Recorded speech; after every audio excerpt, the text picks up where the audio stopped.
Top 10 of Anything presents My Top 10 Movies. Season 1 of a new miniseries where each guest builds their top 10 movie list and defends every pick. It's the ultimate movie challenge, just 10 films to define your taste, your memories, your life.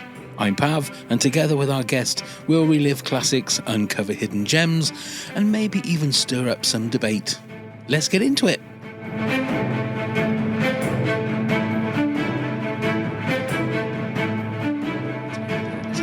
Yeah, so I'm gonna, a simple thing like reading. I just don't read. So I'm making a point. I've got 3 books that I've now got lined up that I want to read. Amazing. And I'm halfway through that. So, But anyway, this isn't about that. That sounds great. Well, We've spoken for 5 minutes already. So, I'm listening to you and I'm like, oh man, I should do that. I could do with coming off social media for a bit, because the time that I would normally spend reading is the time I now spend scrolling on social media. Exactly. Or playing on, even just like playing on phone, like on my phone, I like do jigsaw puzzles on my phone and stuff. It just takes up so much time. And like creating for the sake of creating, like I paint and stuff, but I just do it for a living now. It's totally taking the joy out of it. And I think that's the thing. I mean, the majority of this will cut out, but hello everybody. There isn't an actual introduction to this podcast, as people know. For the welcome to, I think it's series 2, episode 4 of this little side podcast thingy that I've done, My Top 10 Movies, and it's so lovely to have artist podcast, half of the Unquestionable podcast with our lovely Giles. It's Sophie Green. It's lovely to have you back. It's lovely. We just worked out that Lord of the Rings Moments was the last time that we actually spoke. So maybe a precursor to some of your top 10. I don't know. It may be. No great mystery as to what my top films are going to be. Yeah, exactly. But we were just talking about social media, and it's like any sort of technology from today. Some of it is like it's the best time to be alive, I feel, because the technology is amazing. People don't die when they're 20 years old, of diseases, well, I mean, some do obviously, but it's that double-edged sword where sometimes it's so horrible and toxic, and social media is one of those things that is great for some things. You can talk to someone over the other side of the world, but it's, we both sort of saying it'd be nice to get off it every once in a while. Oh God, totally. It's funny because I think the social media is a bit of an echo chamber in and of itself, really, isn't it? And I think there's always been terrible things going on in the world. And actually now we probably live in a relatively peaceful time compared to what it used to be. And I think it's a double-edged sword, because on the one hand, it's great because it means that we hear about a lot of the sort of negative stuff going on in the world, but it also means that you're kind of inundated and you feel like the world is ending, like everything's terrible. But I've been listening to a lot of history podcasts lately while I paint, and it's just, you hear about all the stuff that used to go on and you're like, oh man, like we live like kings now, compared to how people lived a few hundred years ago. We're basically like kings and queens. Yeah. But for the most part, obviously, there are still places all around the world that terrible things are happening, and it's great that we're able to sort of do stuff about that. But or try and do stuff about it. But yeah, it's a funny one, the age of the technology that we're in now. It is. You mentioned there about your art. I've spoken to comedians and writers. I think I might have even said this to Giles, that I'm fascinated with the blank canvas. Whether you're a writer and you've got that blank page in front of you and the first steps. Now I've watched your videos, and anybody, we'll put the link on the show notes, obviously, of your website where you can go and see your amazing artwork. And obviously you can't video the whole thing because it obviously must take hours and days and weeks and months. But it'll start with like you're just drawing a little bit of an eye. And then like 5 minutes later, you've got this fully formed like gorilla, this beautiful picture that you've done. How do you start when you've got that blank canvas? What's your process? Is it the same every time? Not the same every time. Sometimes the blank canvas is like my worst enemy, and sometimes it's the most exciting part. It really depends on whether I've got that sort of spark of inspiration, which sometimes I do, but more often than not, I'm just sort of grasping for ideas and getting like artist block and like panicking and like, oh God, what if I never have a good idea ever again and stuff like that. But then you do get like the good idea sort of comes, or an idea. It might not be a good idea, but an idea comes and you get all excited about it.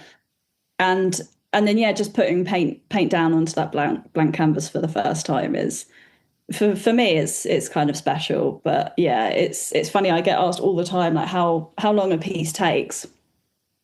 And to be honest, I have no idea. I wanted to post something about this on social media because I get asked the question so often. It's like one of the most common questions I think most artists get is, how long did that take? And most artists I see on social media are like, this took me 200 hours, or this took me this amount of hours. And I'm like, how are you counting hours? Because I feel like 90% of my painting process is like procrastination and going to the fridge and like walking onto the deck and like staring out into space. It's just a whole lot of not painting. So I don't know how people are like getting it down to the hour.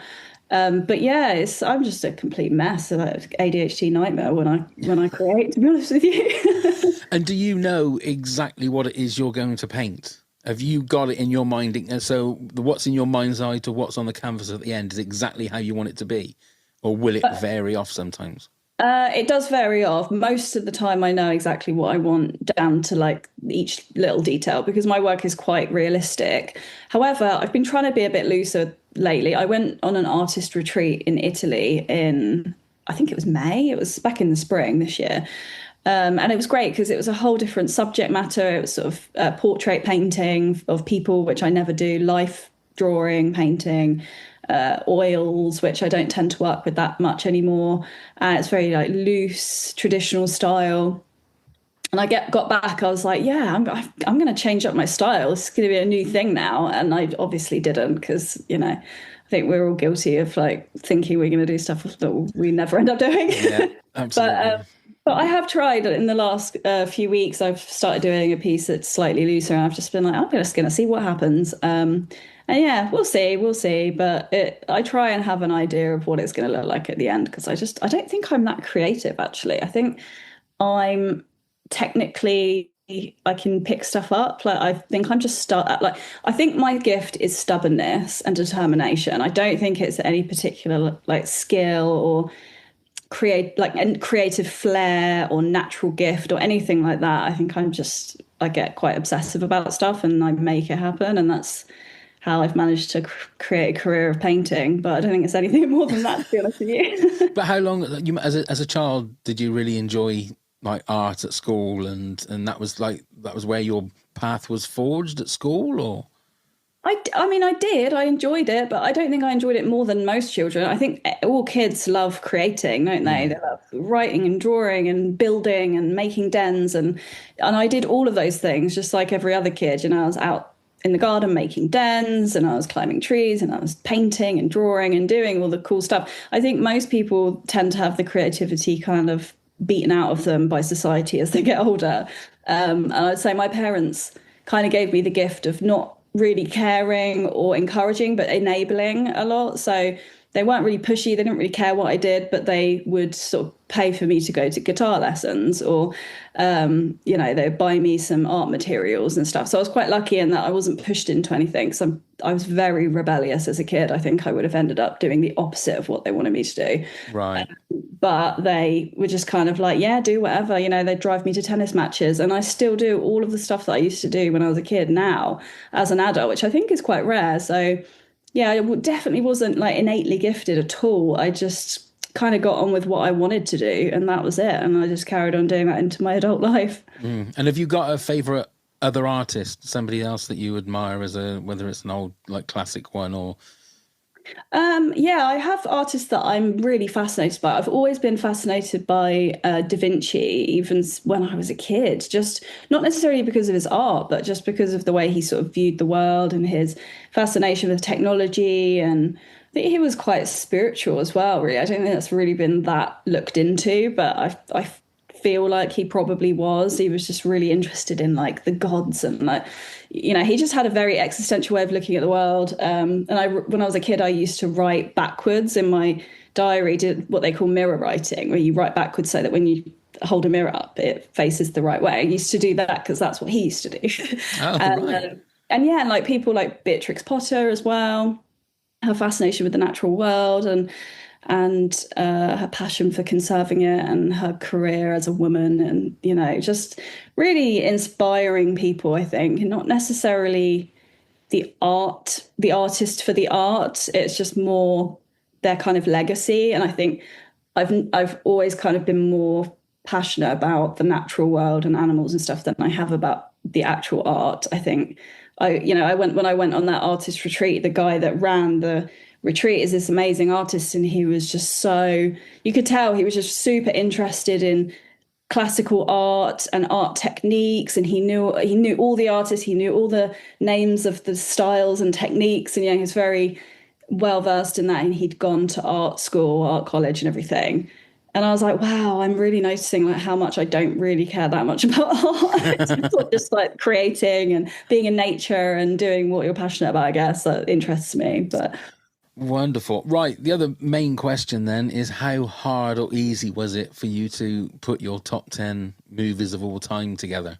well, I did it this morning. I actually did get Giles to help me because I know he's been on the pod already. Yeah, yeah. And I'm not very good. Like, I'm really good at thinking I'm really into something for a while, and then I kind of forget it exists. So I might be really into, like the other day I was really into like the Normandy landings and like D-Day and everything. Oh, right. And I was like, wow, like, did you know that the beaches were split into these parts and this is their names and blah blah blah. And like a couple of weeks later I probably couldn't tell you anything about it. So I was sort of like, Charles, can you remember any films that I've told you that I really liked? Because I'm not very good at remembering what I love. And all the ones that he suggested were already on my list. So the issue that I had was having only 10. Right. I think I came up with about 17 or something. And so some of them are some of them I've written down the film, but I've also written up a backup for that film. That's fair enough, because we had Ashley Maguire, who was Big Mandy on This Country and has been in loads of other things. Oh, And she had love it. 19 in her top 10. Oh, well, So don't worry. Yeah, but were you a bit afraid of her to say no? No, because to be fair, Ashley is one of those people that she is a million miles away from the characters that she plays. She is one of the nicest, loveliest people I've ever met, and so funny. So I was quite happy. I say, look, you have what you want, Ashley. So if you've got 17, Sophie, 17 is fine. I can't tell you how much I love This Country. That was one of my obsessions for a while, actually, funnily enough. And I was always quoting it, and Mandy came up a lot in my quotes. But the only thing is I kept getting the name wrong. So I would be like, oh, I love Our Country, or like This World, or like. This is a question then. So me and Neil and I used to do a This Country podcast. You weren't. You obviously weren't a guest on that one then. No, how did I not know that? We did 200 episodes of a podcast called WTAF, a This Country podcast. So what the actual fuck?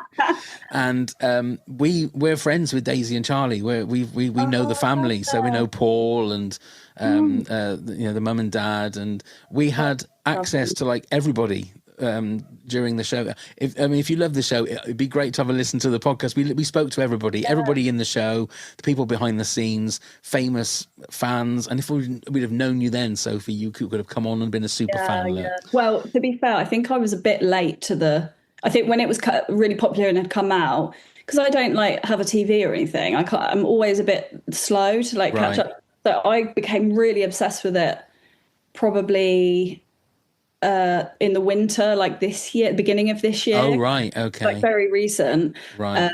Yeah, I absolutely adore it. And I know that Daisy and Charlie have both been on another podcast I love called Uncanny. Have you heard of that one? Right. Yes. The ghost one. stuff. Yes. So, yeah. Oh, that's so great, man. There you go. Well, there's a new podcast for you. Well, it's not new, but there's a podcast you can have a listen to. Yeah, 200 episodes full of This Country fun. Okay. That's my obsession. Yes, indeed. Let's get to the job in hand. So what is your number 10?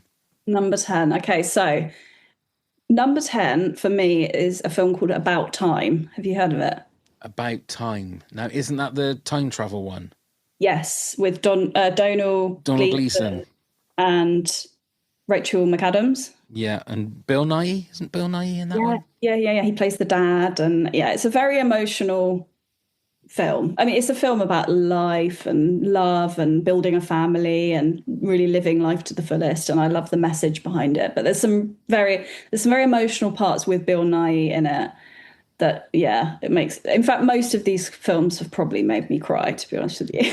Right. Okay. I must admit, I've seen clips of it, but I've never. Was it a Richard Curtis film?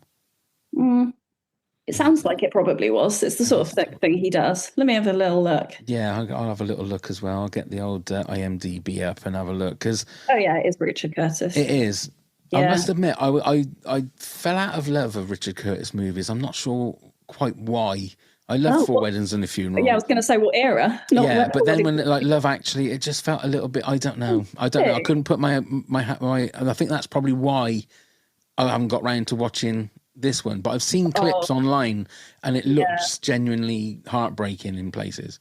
Yeah, I recommend watching it for sure. It's got a kind of a cool soundtrack. Well, bits of the soundtrack are kind of cool as well. So it's kind of in some areas, maybe because it is a sort of London romance, it has got that sort of Notting Hill vibe about it, which actually could Notting Hill, that's another great shout. I should put that on my we'll do About Time / Notting Hill. I was going to say, do you want to put Notting Hill in there as well? That's no problem. Yeah.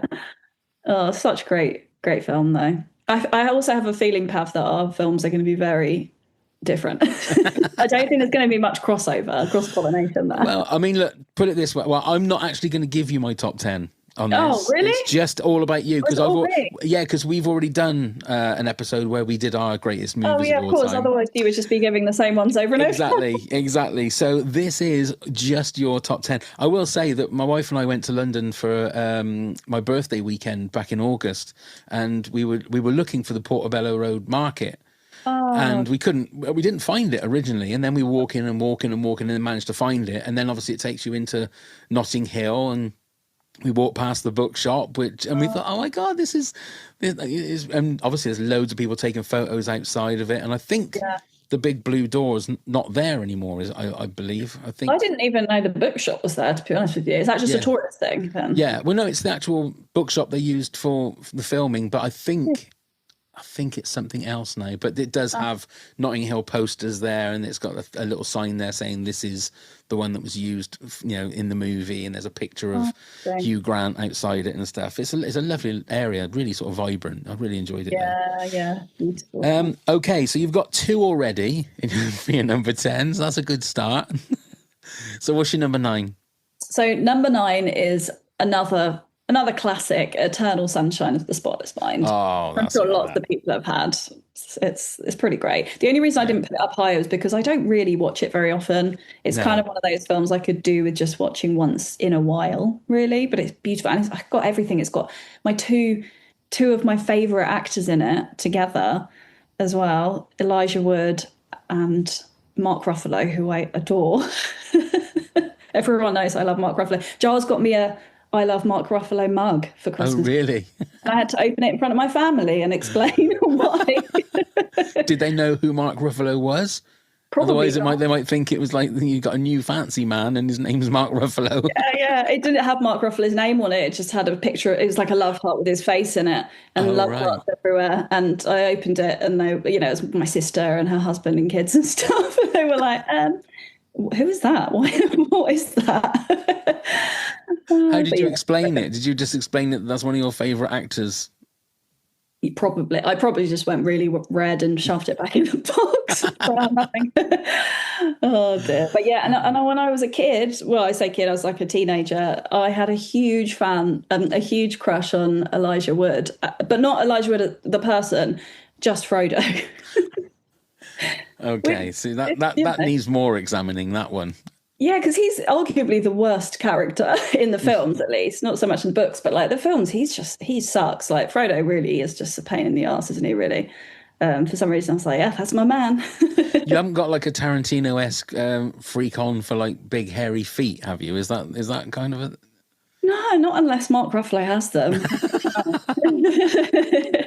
I was thinking more like Frodo, to be fair. Yeah, no. I don't know what the deal with that was, but yeah, I think it was just those big blue eyes or something. I'm not really sure. Yeah, possibly. Eternal Sunshine of the Spotless Mind is one of those movies that you feel would almost be in everybody's top 10. It's one of those, but it's also, like you said, it's not one of those kind of movies that you would have on strong rotation. It's a bit intense. full on.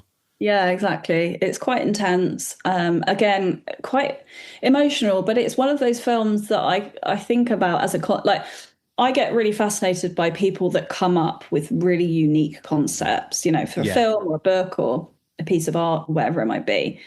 And it's one of those things that stuck with me. And I think everyone that's watched Eternal Sunshine of the Spotless Mind and has then gone through a breakup has asked themselves, would I erase my memory to get rid of this pain? And it's it's like one of those pub debates that you can have, like when you're not going through a breakup, you're like, nah, no, it's great, you know, it's part of the rich tapestry of life. But then when you are, you're like, yeah, I would do it to stop yourself from feeling that pain. Absolutely. Yeah, exactly. Yeah. So I agree with that. That's a great one. Okay, just that one for number 9, or have you got any other? Just that one for number 9. Okay, perfect. Okay. And I've only got one for number 8 as well. Okay then. So what's your number 8? So my number 8 is Stand By Me.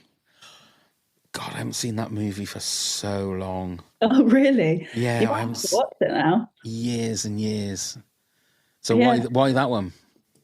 Mostly for the nostalgia. I mean, I watched it for the first time when I was a kid with my brother, I think. And my brother introduced me to quite a few of the good films, you know, like a few more films that will come on my list. Yeah. But yeah, it's just got that nostalgic feeling, that kind of Goonies-esque, like chaotic. It's kind of, I don't know if it's something to do with child actors. I guess you kind of see it a little bit in Stranger Things, but there's almost a chaos in films of that era, you know, like Stand By Me or E.T. or The Goonies or what have you, where it's just lots of talking over each other and it's kind of manic and like very natural. It feels very natural. It feels very unstaged and it feels kind of less scripted. And I haven't really managed to find many films like that since. It's not Hollywood kids being Hollywood kids, is it? They're being a lot more natural. Right, exactly. And I think, to be fair, that when they were or before they were filming Stand By Me, they did a load of exercises with, you know, like games and stuff with the kids to get the rapport going and to get them to trust each other. And I guess to build that on-screen kind of relationship between them. And, you know, you can kind of tell. E.T. is another one. Maybe I'll put E.T. next to Stand By Me, actually. You can have E.T. next. I mean, similar ilk. Again, that is a great, like, double feature. Stand By Me and maybe E.T. first and then Stand By Me.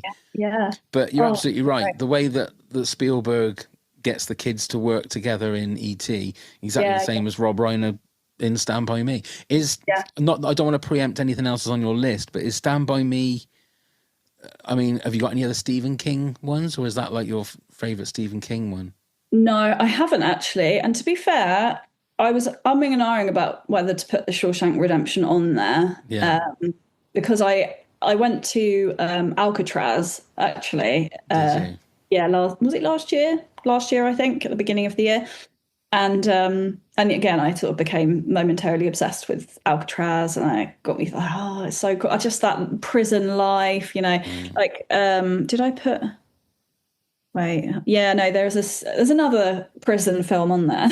Okay. Era. But no, I would say Stand By Me is probably my favorite adaptation.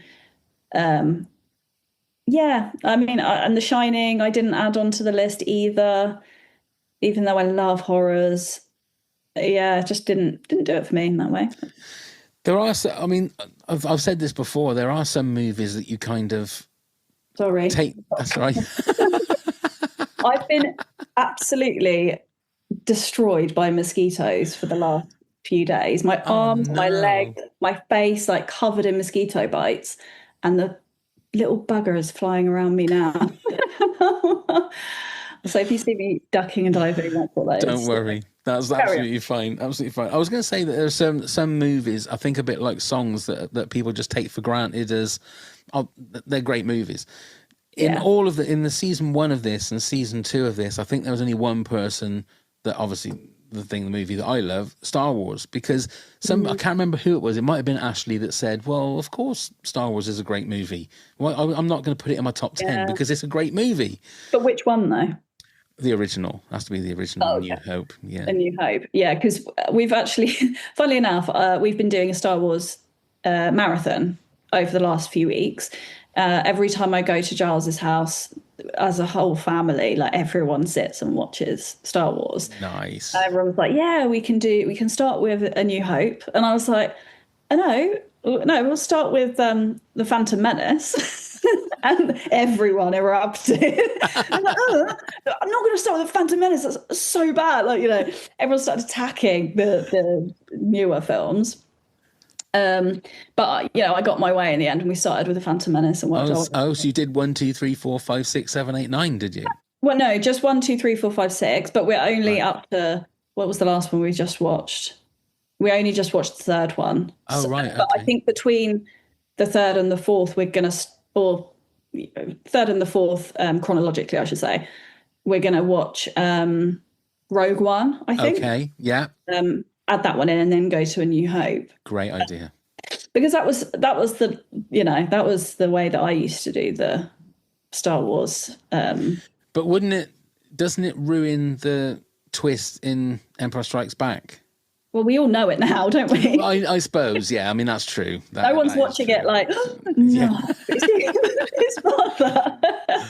I would love. I'm sure. I think I've seen a video online where a guy showed his girlfriend like Star Wars for the first time. Yeah. And so she saw she never saw the twist coming, and she was absolutely gutted. I mean, it must be wonderful to see something like Star Wars through fresh eyes, because I've seen it so many times that you can say the dialogue backwards. To be able to see it fresh and not know what's going to happen must be a wonderful thing. Yeah, that's interesting though, because to be able to be surprised by that, she must have not seen any of the sort of references to it in popular culture, like the Family Guy episode, Star Wars, The Simpsons, like whoever else has done it. So yeah, it's, for me, it's like, it's just a no-brainer. But then I guess I watched Star Wars for the first time when I was like an infant. So it's strange. But yeah, I don't know. I would say if anything's going to ruin the Star Wars marathon, it's just like the terrible acting. That is true. It's not going to be like ruining the surprise. It's just it's not going to be a storyline plot that, well, I suppose even in the prequels with the taxation routes and things like that. I mean, that's what's funny as well is that I never even realized, because I guess I watched the first three, A New Hope and so on, when they were fairly new. I would have been super young, but then when they brought out the three new ones, and then they changed the end scene to Kristen Hayden. What's his name? Hayden Christensen. Hayden Christensen. They changed it so that he, it's him young again as Darth Vader. Yeah. The other day we were talking about it, and I was like, well, they've really nailed it on the casting at the end there when they showed the hologram. He really looks like the same guy that plays Anakin Skywalker. They were like, yeah, that's because it's the same actor. That's George Lucas just not being able to leave things alone. I was going to actually say that about your artwork. When you finish your artwork, is that it? Do you ever go back and I just need to do a little bit more there? No, I would rather chuck it in the bin. Like, I get to a point where once I've finished with a piece, I don't even want to look at it. Really? My favourite thing is to package it up and send it off, because then I'm like, I hate it now at this point. Take it. And then the person who buys it is like, oh, I love it so much. And I'm like, don't see how, because it's awful. But it's only because I've been looking at it and looking at it and looking at it for so long. I mean, there are artists, I can't remember who it was now, but there was definitely an artist in history that got, used to sneak into the galleries, like once it was up hanging in the National Gallery, and would try and like touch stuff up and everything. That's crazy. But yeah, no, I just hate a piece more and more. Usually, sometimes I'll finish a piece and I'll be happy with it, but I usually just get it and sent off. There you go. Okay, then you're number 7. Okay, so number 7, you're probably not gonna love this one, but I had to put it in. So it's the Harry Potter or the Prisoner of Azkaban. Why would I not like that one? Well, I mean, Harry Potter, it's a bit. I think you kind of have to have watched it when you were young to like it, I think, because otherwise you don't get it. I liked them more as they went on because they got darker and darker and darker. And I think Deathly Hallows, both of them are great movies. Yeah, I do as well. And I think the first few were great because of the nostalgic value, like watching them as kids. And it's just, I watch them over and over again. Like the Harry Potter films, I stick on in the background all the time. Like, I watch them back to back multiple times a year. So I couldn't not have it on the list. And I was trying to decide which one I like the best because I think the Deathly Hallows Part 2 is probably the one that I find the most epic because it's got the Battle of Hogwarts and stuff like that. But I had to put The Prisoner of Azkaban because I just think it's like more beautifully shot. It's very artistic. It's got a great cast that, you're introduced to Gary Oldman and I love it. And it had a new director as well. And I didn't realize this, but the director of Prisoner of Azkaban also directed Pan's Labyrinth, apparently. Alfonso Cuarón. Yeah. Well, there you go. I thought, yeah, okay. Yeah, you're probably right, Maybe he didn't direct it, but he did. Well, actually, no. Pan's Labyrinth might have been my second option for that one. I was going to say Pan's Labyrinth, I think, was Guillermo del Toro. Yeah, actually, I think I've put Pan's Labyrinth because that was my second option for number 7. Okay, no, that's fair enough. Then Pan's Labyrinth. Ignore that. You edit that. No, that's fine because that's another great movie. I think Prisoner of Azkaban was when Harry Potter started getting really interesting because it just started having that little edge of dark. I mean, they've all got edges of darkness, but the first couple have got Harry Potter and the kids look like they're straight out of drama school, and the acting is sort of straight out of drama school, and it's a bit. But they start getting a little bit more older, and it's a lot more interesting. But I mean, you can't fault. What do you think about the Harry Potter TV series that's coming up?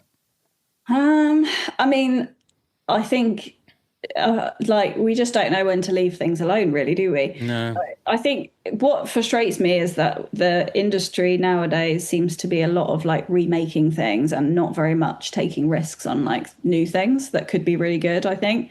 And so, redo it. I swear to God, if they redo Lord of the Rings, that's it. I'm done. I mean, we've got the Gollum. Is it Hunt for Gollum coming soon? Yeah, although I think that's that's Andy Serkis, isn't it? It is, yeah. And I think quite a lot of the sorry, it's that bloody mosquito. I think I a lot saw it of going right by your face. I thought, oh God, no, please not. That's what I mean. It keeps attacking me. I think a lot of the original cast are kind of involved with that, and so I don't hate that idea. But it's the Harry Potter. I don't know. I think everyone's going to hate it until it comes out, and then we're going to secretly love it because it'll be another Harry Potter content to absorb and watch over Christmas or whatever. I've seen the footage of Nick Frost they were filming in London. Oh, really? As Hagrid. Yeah. But what I don't understand, he's dressed exactly like Robbie Coltrane was in the movies. Yeah. And it kind of makes you think, so what is Hogwarts going to look like? And the music is so iconic that are they going to have different music? Or if they have the same music, then what's the point? What's the point of just remaking it? Yeah, it's just money, isn't it, at the end of the day? I think it's so. About. Just money. They just don't know when to stop. It's the same as American series that start off really good and promising, and then they just don't know. They can't stop. They can't just do 3 series. Americans don't know how to stop. They're like, this is making us money. Let's keep going and going and going until it's awful and everyone hates it. Lost was one of those. Yeah, Lost was the first one that popped into my head. The Walking Dead as well. Yeah, started off amazing. It was one of my favorite series, and then it just got so bad. Yeah, I'm really intrigued to know what the new season of Stranger Things is going to be like because I've heard it's long. Well, each episode is like a movie. Yeah, 3 hours. Not even a movie. It's like 2 movies. That seems ridiculous. It seems like they're, like you say, they're going to just try and squeeze every last bit out of it.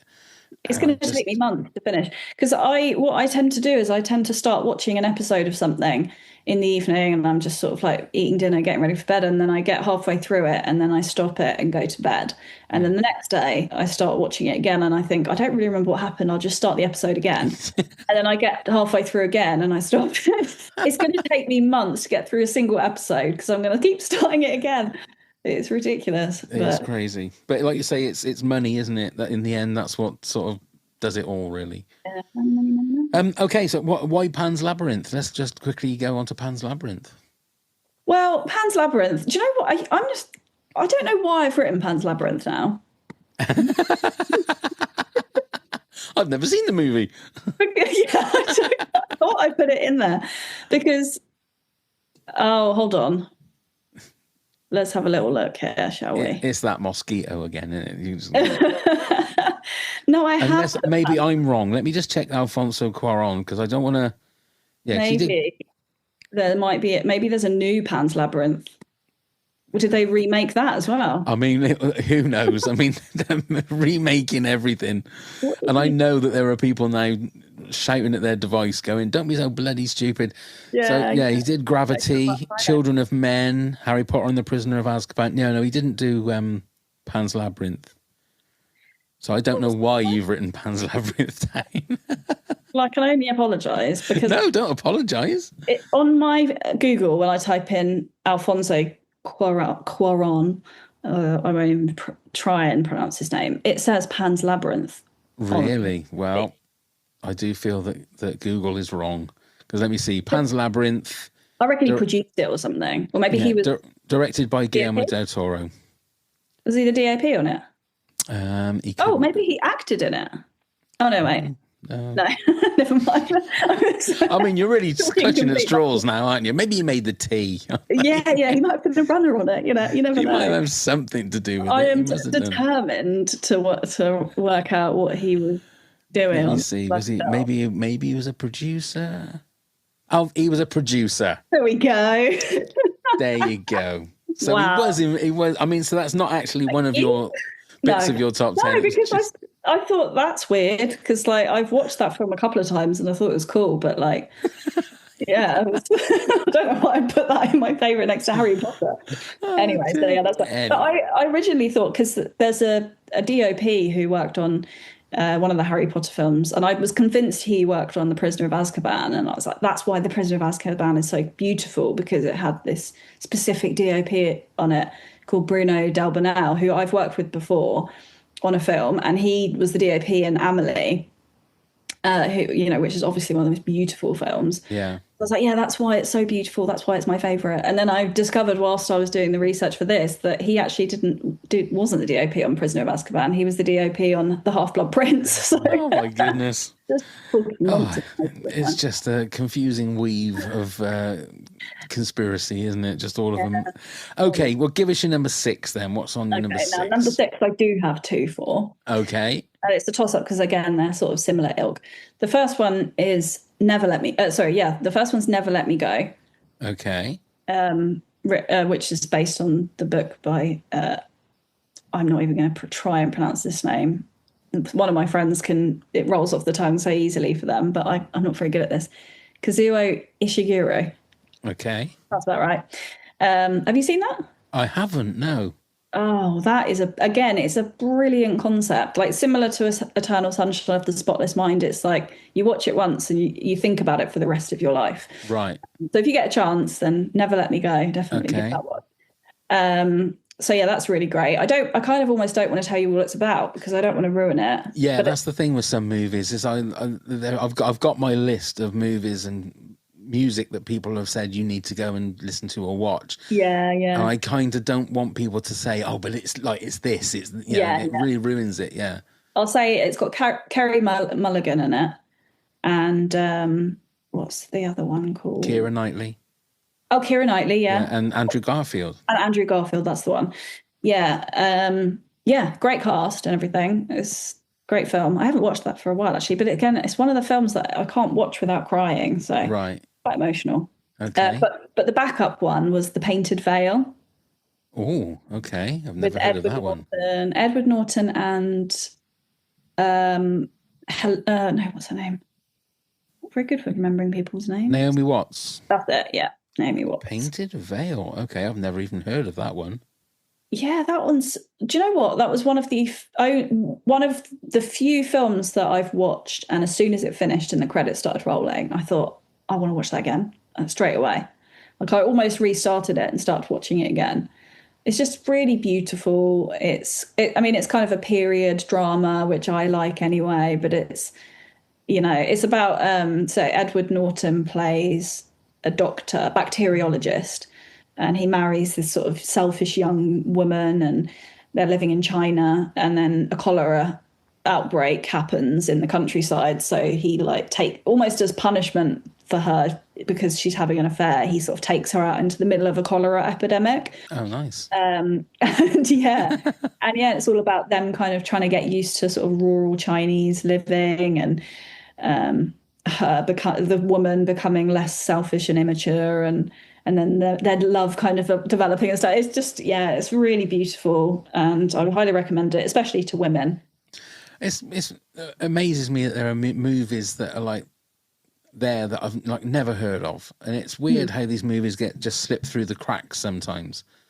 Yeah, that doesn't surprise me because I feel like I don't really know many films. Oh, right.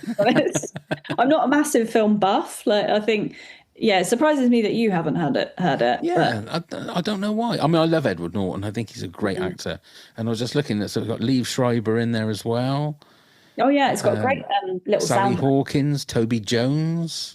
Oh yeah. Oh my God, yeah. Give it a watch. Give the trailer a watch on YouTube because that kind of sums it up, and see if it's your cup of tea. It might be your wife's cup of tea, maybe not. Diana Rigg as well.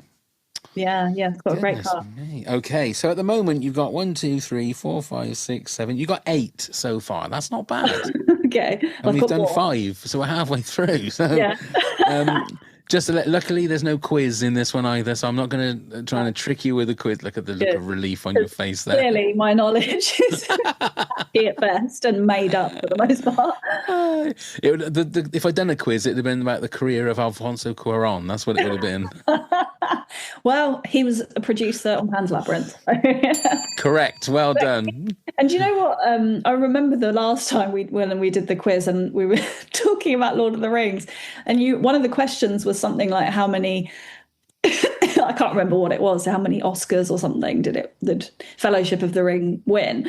And for some reason in my head I thought, it's going to be a trick question. So I was like, 0, like none. It was like the worst answer I could have given. It was like 14 or something, I think. Yeah, something like that. None. Yeah.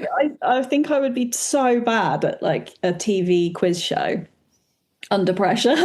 Do you think you'd be able to get like 10 out of 10 on that quiz now if you did it, seeing as you already had the answers, already had the questions?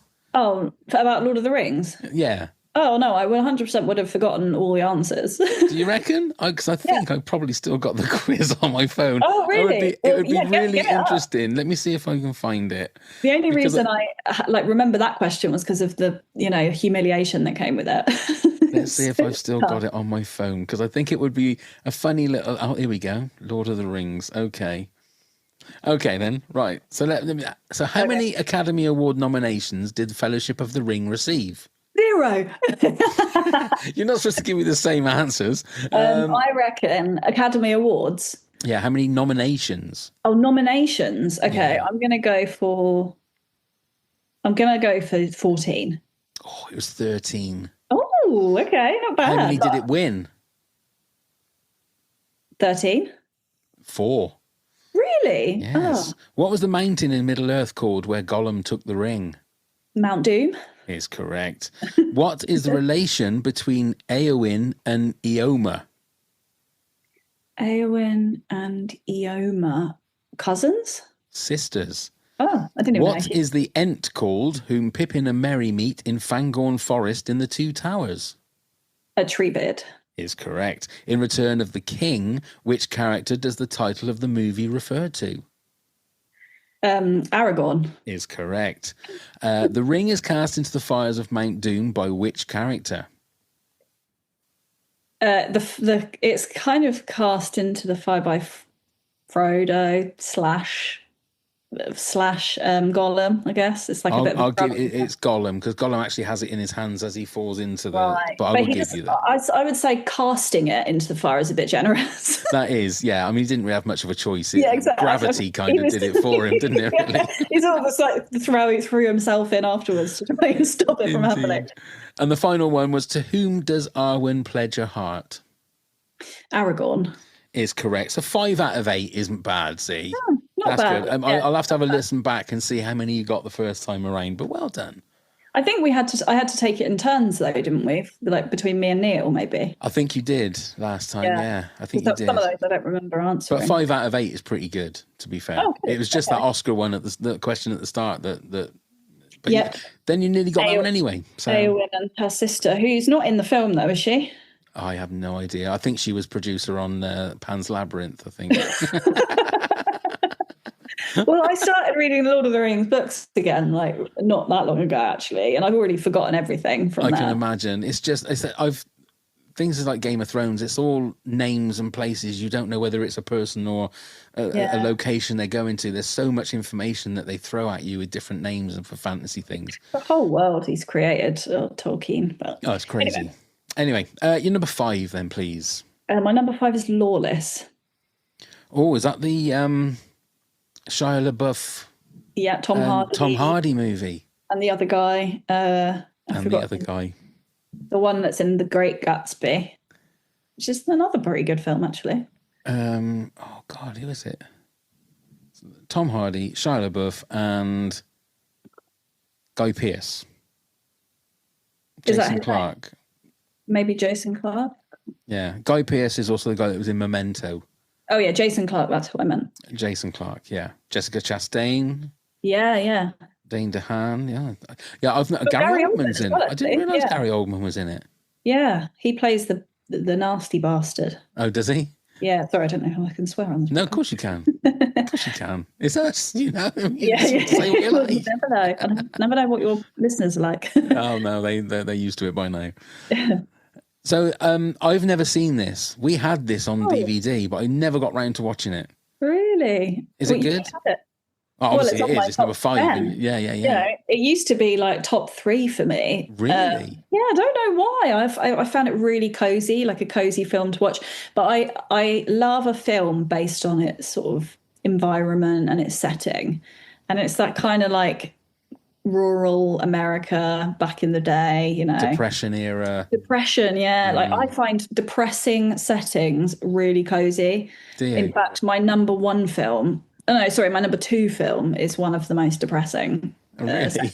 I love like the kind of down and out, like Pennsylvania in the 70s kind of. I just love anything with a bit of a depressing backdrop is really cozy for me for some reason. But yeah, Lawless, one of my faves. So if you could choose an era to actually go back and live in, ooh, would you go for what's Depression era? That's sort of like 20s, 30s America, or would it be like cowboy era, sort of wild frontier era?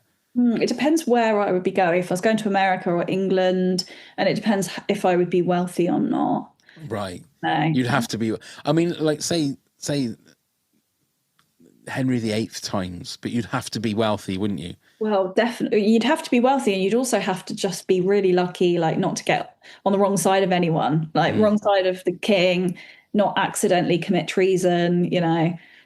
You, as a woman, I would have to be like wealthy and aristocratic. What's the word? Aristocracy. Yeah. But not marry the king, Yeah, that's a dangerous thing to do. Yeah. I was actually I was listening to a podcast the other day about the Tudors actually. And yeah, it's just such a weird time of our history, really. I mean, yeah, just I'm in the middle of listening to the audiobook of Wolf Hall. Of what? Wolf Hall, which is all about it was what's the name of the guy? WOLF, Wolf Hall. It's all about Thomas Cromwell and Henry VIII, and again, like you say, it's It's like Game of Thrones. It's that kind of thing, isn't it? Where you're one bad word away from having your head chopped off or being stabbed or your entrails just left everywhere. It's just crazy. Yeah, because I guess that's what happened to Thomas Cromwell in the end, wasn't it? And many other people as well. And you know what? I watched what's that film called? Is it The Tudors or the one with that actor in it? As you have probably discovered, I'm not very good with names. The Tudors. Oh, it's a film, not a TV series, but it's about Henry VIII, and it's got Natalie Portman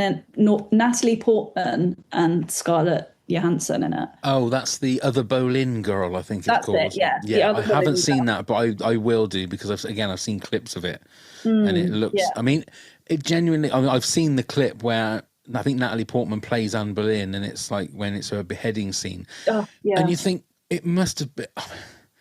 Natalie Portman plays it so well because she genuinely just looks shit scared. Yeah, she's like trembling. Oh my God, it is, and it's so really powerful. Quiet. Yeah.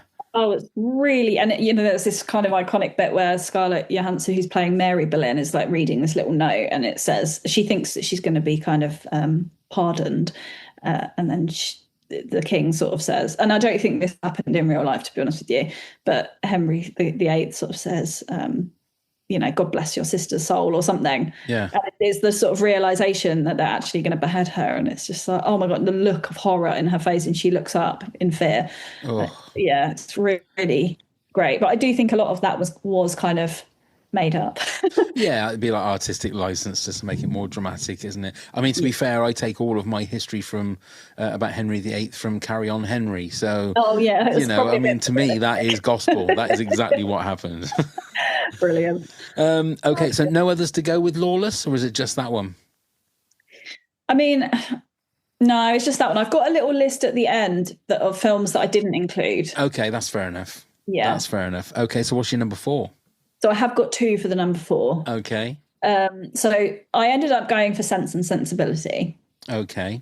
Because it was a toss-up between that and Pride and Prejudice. And Pride and Prejudice, it's got to be the sort of Colin Firth BBC series, which isn't a film. But I do love watching the Keira Knightley one. Like, I watch it often. It's the film that I stick on when I'm painting and like when I'm ill and all sorts. But I think that the Sense and Sensibility with Hugh Grant and Emma Thompson and Alan Rickman's in it as well. Kate Winslet.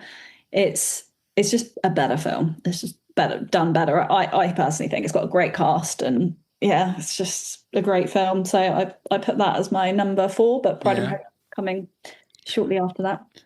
Okay. See, I mean, I don't know whether this sounds very sexist, but are movies like Sense and Sensibility and Pride and Prejudice, are they chick flicks, would you say? I think they're mostly just for women, to be honest with you. I'm trying to think I've ever tried to make a man watch Sense and Sensibility. They're the sort of thing that I just put on when I'm on my own, like if I am painting or if I'm ill or something. But yeah, I don't think you would like it, to be honest. I mean, I remember watching Sense and Sensibility, but it was like you just said, my wife made me watch it. She said, we're putting this on. Yeah. And so we watched it. And it's kind of like, it's all like Bridgerton and all of those kind of things. I kind of can't. What's the other one? The upstairs downstairs type. Yeah, one. The upstairs downstairs type one, which I just do not get. I never really got into that, to be honest. I worked on that a little bit actually, but I can't remember what it's called. Yeah, only on one episode back when I used to work in film and TV. Oh, what's that bloody thing called? Everyone's and they've got another final movie coming out, haven't they? Yeah, I saw that the other day. God, what's it called? I honestly can't remember. Wow, there's so many angry people right now. And what's worse is that you worked on it. That's the thing. It's no. Well, that's how bad my mum. Oh my God, that's embarrassing. That I honestly just cannot remember what the name of that movie is. Someone from my tennis club used to call them Bonnety drama or Bonnety films, and he'd be like, "Oh, my wife's watching another Bonnety thing," and like, bonnet, but everyone's wearing bonnets and stuff. I know it's Hugh Bonneville, isn't Downton Abbey? Oh, Downton Abbey, that's it. Bloody hell! Only one of the most famous series at the moment. Yeah, That's I never really crazy. got into that either, to be fair. Although I probably would love it, I just never managed. I think I made the mistake of watching the Downton Abbey film before I'd seen the series Oh, right. on a flight once and finished it and was like, that was terrible. But I think it's because I didn't know what was going on because I never watched the Exactly. series. But obviously, I'm in the minority and I'm wrong because it is a massive, massive success. You know, it's and Oh, like Bridgerton yeah. is as well. So it's obviously Bridgerton, something yeah. that is very, very popular. So yeah, Yeah, I I'm don't wrong on mind that. Bridgerton. Bridgerton for me is like junk food. Like, yeah, it's Right. fine. It's Yeah, it's yeah, yeah. quite nice to watch, but it's not exactly groundbreaking.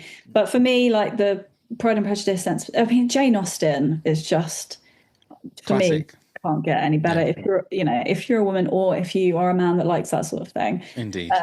But yeah, I would say it's probably, and a lot of women as well, and they're like trying to convince their partners to watch these things. Most of the time, it's like because we want you to be more like the characters in them. Exactly. There's that scene Exactly. where Alan Rickman's carrying Kate Winslet in from the rain, and he sort of drops her on the hearth of the floor. And I remember watching that with someone once and being like, see what men used to be like. Oh, dear. Wearing jodhpurs and Yeah, yeah, cravats and things like that. Anyway, I yeah. mean, I don't mind. I watch Pride and Prejudice with zombies. I mean, I know that's a movie, isn't Oh, it? So yeah. That's funny. Like I remember when I was working on a film once, the guy that wrote that film, the film that I was working on, he was kind of a young, fairly fresh-faced new writer. And I remember one of the little kiddie actors was saying to him, like, oh, like what else have you written? And he said, oh, Pride and Prejudice with zombies. And the kid went, oh, what's that about? And he was like, well, it's Pride and Prejudice but with zombies. And he's like, okay, cool. And I was listening to this and I thought, how that's really funny. He's like pulling this kid's leg yeah. because I thought it was made up. I was just like, obviously, that's not a real film that he's written. But then it came out like, however long later. And I watched it and I actually really liked it. Yeah. So I was like, well, joke's on me. Produced by Alfonso Cuarón. Yeah, exactly. And who also did Van Yes, exactly. Okay, then you're number three. So And number I'm three. sorry, and I just plucked that out of thin air. Pride and Prejudice with zombies. I didn't realise that you'd met the person that actually wrote it. That's crazy. Yeah, I can't remember if I actually ever even met him. I just remember You him just being overheard it. yeah, just overheard that conversation and was just like, oh, that's funny. That's crazy. But it became quite a big film because it had Lily James in it, I think, and Bella Heathcote, who I stood in and doubled for. So actually, now I'm thinking about it, she was on the film the other film. So the writer obviously wanted her for both. It makes sense, actually. Anyway, so number. You kept it quiet, really. So, what did you used to do in the film and TV business then? So I used to stand in and double. So essentially, like a useless piece of crew. It's kind of like I would sort of stand in. So, when there's a scene with an actress who's got similar build to me and height and hair color and stuff, they would just use me to set that shot up on. So they would set up the lighting and the camera angles and everything on me. And I'd just be wearing my normal clothes and be standing around on set. And then they'd call me in, they'd set the shot up, and then I'd get off, step out, actress would step in. Sometimes you'd have to sort of do like off lines, they call them, where you're reading the line to the actor because your character or the actress's character is off in her Trailer and stuff, right? yeah, so they're like off camera, so you would do the offlines, and then I would also do some doubling, which I didn't enjoy as much because I never particularly wanted to do acting or anything, but that was kind of like far away shots or from behind or like your hand or whatever it was, and it involved like getting into costume and hair and makeup and all that, which took forever, and it always meant having a really early call time. So for the most part I tried to just get away with doing standing in and like hanging out at craft services where you just get all the food. And yeah, it was fun. It was really fun, actually. It was a really good period of my life. So who did you double for? Who were like real famous actors and actresses? Or actresses, obviously. Well, yeah, like relatively speaking, I guess.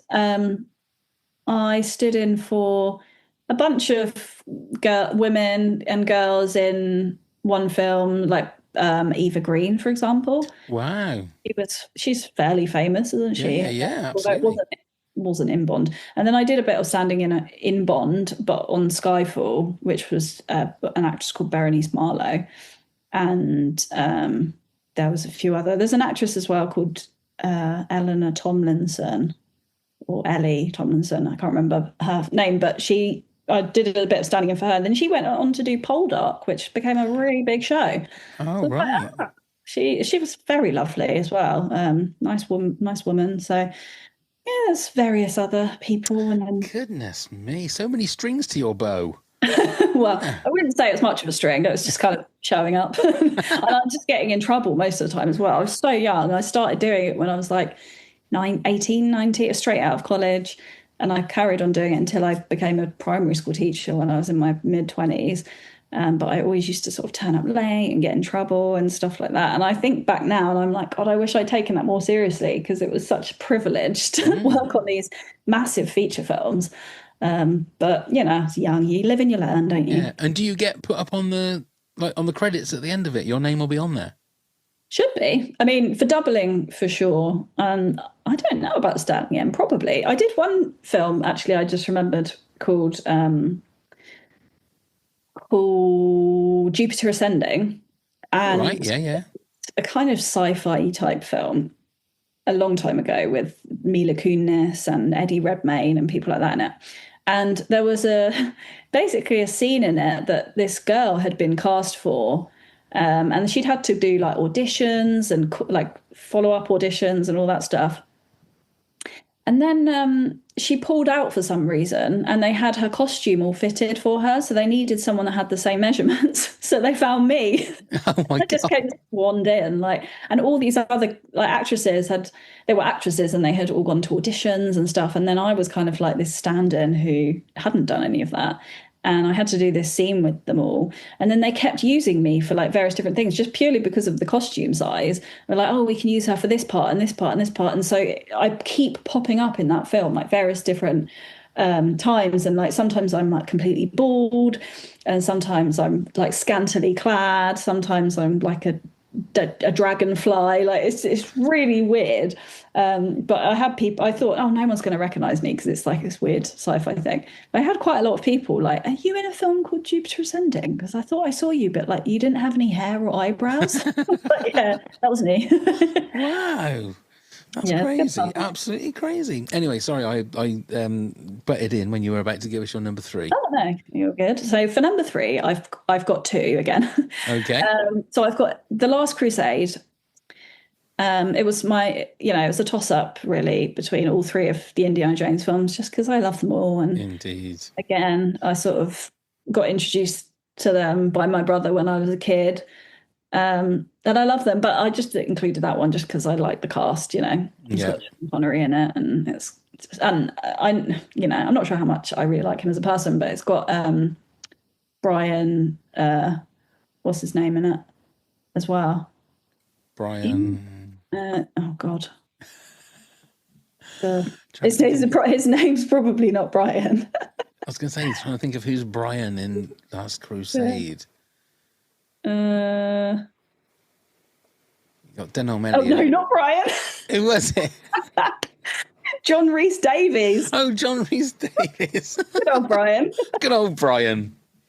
Where did I get Brian from? I don't know. Doesn't he look like a Brian? I mean, he does look like a Brian. That's Gimli as well, isn't it? From Lord of the Rings. Yeah. He plays great characters, but I don't know how much I rate him as a person. He's got some kind of wacky ideas and stuff, but like he does. Yeah, I just love the indie. Yes, he was Salah, wasn't he? Obviously, yeah. But I mean, he'll forever be now known to me as Brian. Brian, yeah. Obviously, his biggest role is Brian. Is Brian. And so what was the other one? So that was it. Yeah, you got The Last Crusade, and the other one was The Green Mile. Oh, right. Which I get a very, very emotional watching that again. I mean, that's from a Stephen King short story. Oh, is it? It is. That. They've made it into a very, very long film for a short story. They did, but it's one of the most powerful movies I think I've ever seen. Really? Oh my God, it's such a great movie, The Green Mile. Oh, it really is. It's because it's so long. It was the film that I always used to put on whenever I would leave the house, because my dog got really bad separation anxiety. I used to try and find the longest films showing on Netflix and put them on for her so she could hear noise, but it would keep going for like Right. hours. So it was always either Shutter Island, which is really long, or The Green Mile, which is really long. So that was the film I always used to put on for my dog when I used to leave the house. That's a good idea. I mean, there's nothing else you can say. The Green Mile I put in with Shawshank Redemption just as great movies to watch. Tom definitely. Hanks is great in it. It's just got an amazing cast. Yeah. Oh, it's really great. And yeah, I think a little bit with the mouse as well. I used to cry every time they Mr. Jingles. Well, I was going to say when they stamp on that mouse, and even though I knew what was coming, I remember the first time I watched that film when I was a kid, and I didn't know they were going to revive it. I remember my brother being like, it's okay, just keep watching, look what happens. I was crying hysterically about this bloody mouse. And that Percy is one of the baddest villains in cinema history. He absolutely gets his at the end of it. Yeah. Don't want to spoil it or whatever, but that's it again, and that'd be a great double bill. The Green Mile and the Indiana and the Last Crusade. I mean, I love the Indiana Jones movies. I don't think you can beat them. Number 4 and number 5, maybe not so much, but the original trilogy of them are just, you cannot fault. Even Temple of Doom. I've grown to love Temple of Doom a lot more than I used to.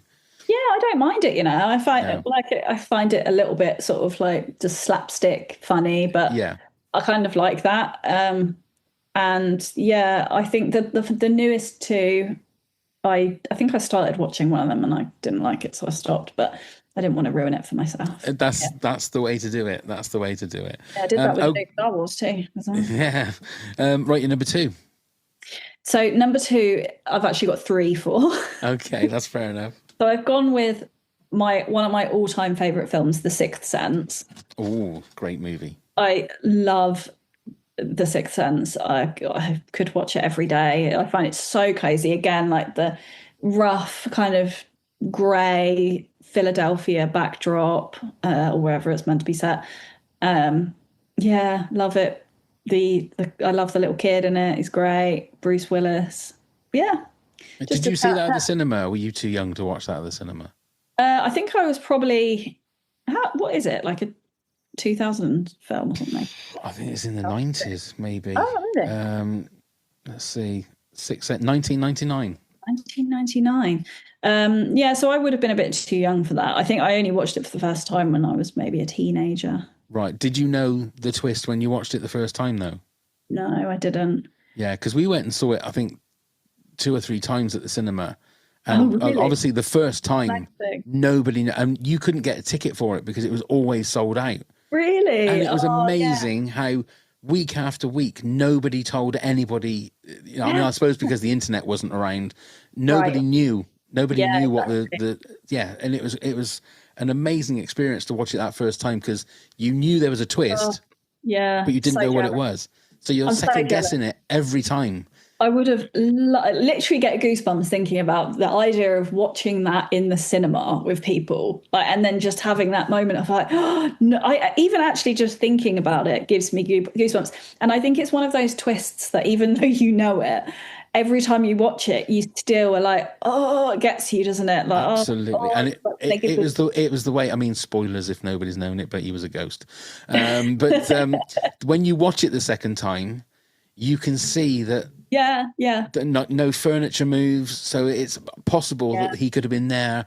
And when you do see him with somebody else, it's like it looks like they've just finished talking, but actually they haven't. And it's brilliantly done. It's so clever.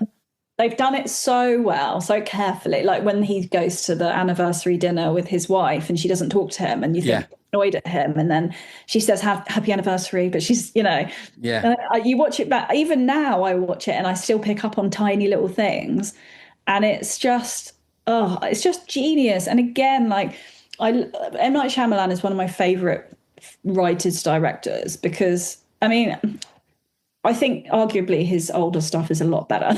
I agree. I haven't really watched anything new of his that I've enjoyed quite as much, but like just to think of that concept, I'm like, did that come to you in a dream? Like how did you think of that? It's just, I love it. And very clever. my other two that I don't rate quite as highly, but I do love them both just as, like, they're great too, is The Village and Signs. Okay. I mean, The Village was very divisive, I think, when it came out. And Signs, I love Signs. I think Mel Gibson is great in that movie. Joaquin Phoenix is great as well. Yeah. And I've always said that's that scene when they have that last meal. And Mel Gibson is, because no one else, and he's like having a go at them and he's crying and he's eating at the same. Amazing acting, because how you can cry and eat at the same time. Yeah. And he's like shoving this mashed potato down his mouth, but oh god, he's like, oh.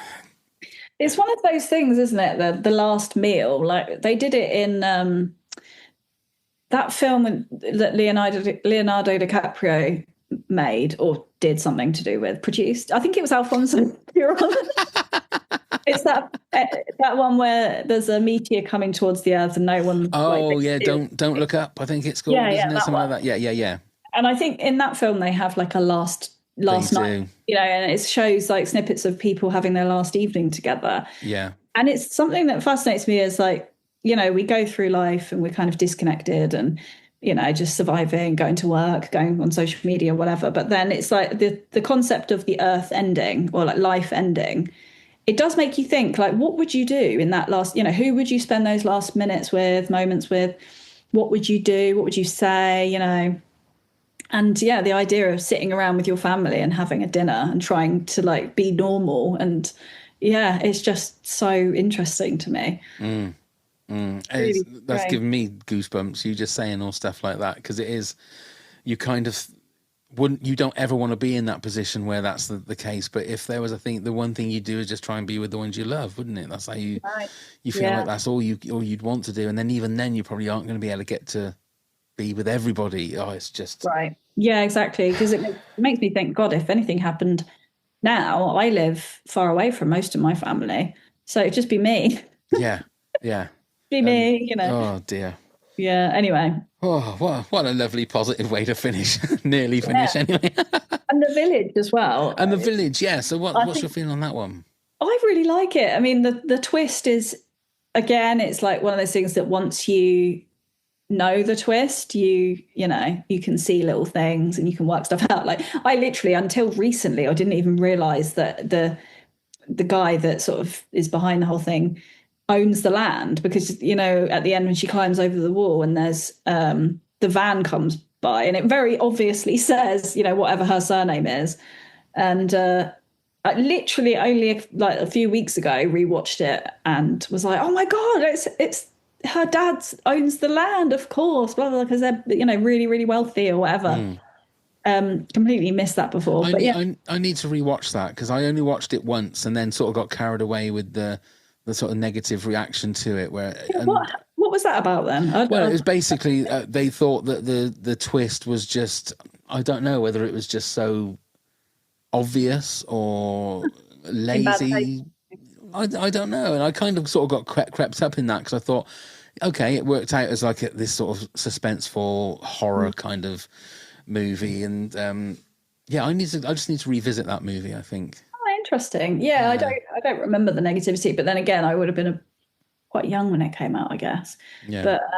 But yeah, I think maybe it is a little bit on the nose now, especially when people know about it. But I think there's more to it than just the twist. It's kind of, it brings up a lot of questions, I guess, about society and stuff. Absolutely. I enjoy it, and I like Joaquin Phoenix and the girl as well. What's her name? The Village. Bryce Dallas Howard. Bryce Dallas Howard, of course. Yeah, I think she's really great. Oh, it's got Adrian Brody. I forgot about that. Yeah, Adrian Brody is pretty good in that as well. I got Sigourney Weaver, William Hurt. What film are you looking at? Well, that's what it says for The Village. Sigourney Weaver is in it. She plays the mum, I think. Brendan Gleeson, obviously that's Donald Gleeson's Judy Greer. Yeah, I need to. Jesse Eisenberg. I didn't realize Jesse Eisenberg was in it. I think he's really young. He plays like a teenager or something. He must be. Yeah, That's 2004. Yeah, I need to give that one another go. But okay, so at the moment, let's have a little count up. 1, 2, 3, 4, 5, 6, 7, 8, 9, 10, 11, 12, 13, 14, 15. You got 16 in your top 10 so far, and we've come to the number one. So how many have you got for number one? Just one? Yeah, what? Just one? Yeah. So what is, Sophie, your number one movie of all time? Okay, this was difficult. My number one movie of all time is Lord of the Rings: Return of the King. Of course it is. I was going to say, if you didn't have any Lord of the Rings in it, then this would be crazy. Yeah, I mean, I wanted to put all three in because they're all amazing. They would ordinarily be on my top 10 films. You can if you want to. If you want to put the whole trilogy as number one, then I'm more than happy for you to have that. I'll have the whole trilogy. To me, is kind of like one film. Of course, it is absolutely differentiating. I don't think, like with Harry Potter, there's like loads of different directors and different styles, and you know, they're all very different. But the Lord of the Rings, they're all very consistent. Maybe because they did film them all in one go, but they're all very consistent and very amazing. And I think they all are just a work of art altogether. And I think they're made to be watched all the way through, aren't they? I don't think you. Yeah. I just feel that it's like you say, it's all cut from the same cloth, but just split into three bits. Yeah, exactly. And I mean, they keep sort of like releasing snippets. Even today, I saw Peter Jackson originally filmed even more endings, like as if Return of the King didn't have enough endings. He then recorded bits that showed where Legolas, Gimli, and Eowyn and Faramir kind of all ended up in the end. And even with all of the other endings, everyone on the comments was like, release the footage, we need to see it. Release the extended edition. Oh my Lord. But I mean, it is just I think I've watched the extended version of Fellowship of the Ring, but I haven't watched the other ones. But again, they're movies that you can dip in and out of. Yeah, I just never got round to watching. We had them all on Blu-ray, but I haven't got a Blu-ray player now, so I think it's a bit hard to do it like that. I wouldn't even know what the non-extended editions look like anymore. I couldn't tell you what's not, because I think I only ever watch the extended editions nowadays. But yeah, they're just so great. Everything is great about them. There's a lovely little video that I found on social media recently that's like all of the nominations for Lord of the Rings, but then they're like announcing the winners, and it's just like Lord of the Rings, Lord of the Rings, Lord of the Rings, Lord of the Rings. And it's just good. They bloody deserve it. It's just an absolute work of art. I think Peter Jackson did an incredible job.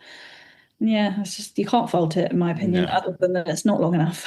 Well done. I mean, I think you've equaled the record. You've got 19 in your top 10.